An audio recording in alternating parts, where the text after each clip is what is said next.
আসসালামু আলাইকুম। কেমন আছেন সবাই? আমি আজকে কুলি পিঠা বানাবো। এজন্য এখানে সাদা তিলটা নিয়েছি। তিলটাকে আমি একটু ভেজে নিচ্ছি। ভেজে পরে গুঁড়ো করে নিব। তারপরে এর সাথে নারকেল আর গুড় মিক্স করে পুর বানাবো।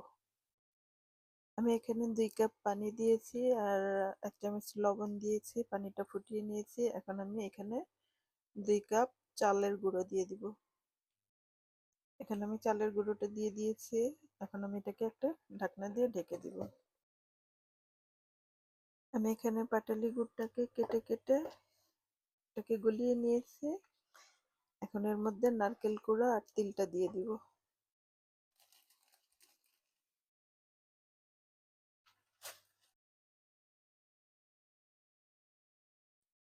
এখানে আমি পিঠার পুরটা বানিয়ে নিয়েছি গুড়, নারকেল আর তিল দিয়ে।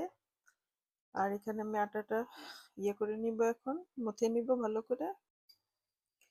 দুধ পুলির জন্য আমি এখানে দুধটা নিয়েছি, এটাকে একটু জাল করে ঘন করে নিব। আর এখানে আমি গুড়টাকে গরম পানিতে ভিজিয়ে রেখেছি। দুধটা জাল হলে পরে আমি গুড়টা দিব। এখানে আমি অল্প আটা নিয়েছি, নিয়ে এটাকে ছোট পাতিলের মতো বানিয়ে নিয়েছি। এখন এটার ভিতরে আমি পুরটা দিব। এভাবে আমি সবগুলো পিঠা বানিয়ে নিব। আমি এখানে পানিটা গরম করে নিয়েছি আর এখানে মোমোসের পাত্র নিয়েছি, এটার মধ্যে আমি পিঠাগুলো সিদ্ধ করে নিব।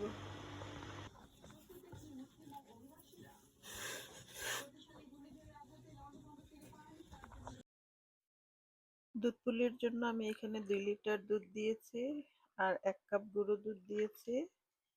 আর এখানে যে পুলি পিঠাগুলো বানিয়ে নিয়েছি, সাথে আমি কিছুটা এটাকে কি বলে জানি না, সেমাই পিঠা, এটা দিব।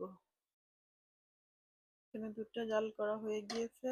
আমি এখন পিঠাগুলো ছেড়ে দেব অল্প অল্প করে।